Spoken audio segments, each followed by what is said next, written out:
The whole sexual assault thing, it's very difficult for a lot of women to talk about. Disturbing new accounts of women who say they were sexually assaulted by their doctors. How the Me Too movement is helping victims come forward.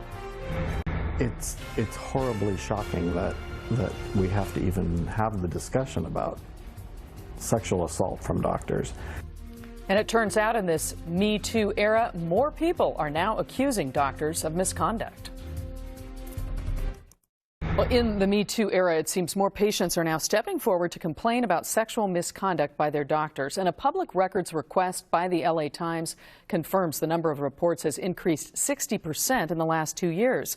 It's a story I've followed closely with the NBC4 I-team, investigating how the medical board operates and why so many of those complaints are never made public. It's going to make me cry.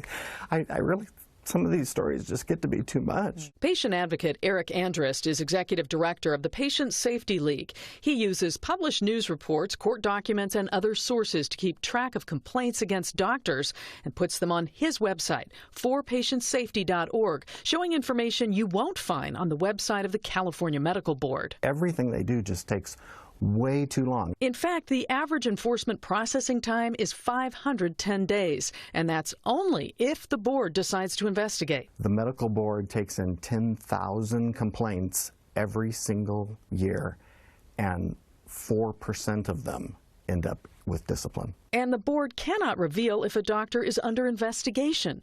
We asked Executive Director Kim Kirkmeyer about that. We can only do what the law authorizes us to do. We can only post what the law authorizes us to do. Take the case of Sarah Al-Habib. He just comes to me and he starts unbuttoning my shirt. From the time she complained to the medical board until it reached its decision on sexual misconduct, more than 3 years passed. 7 other women complained with similar allegations. The board placed Dr. Zahar Azawi on probation for 5 years. That probation ended this past February. The medical board by law removes some documents from theirs. So if they get a public reprimand, for instance, those documents disappear from their website after 10 years. They will always, as long as I have money to keep my website going, they will always be on my website for people to look up. Now, if you have reported an incident to the medical board, we'd like to hear about your experience. You can contact us via email. Just send it to tips@nbcla.com.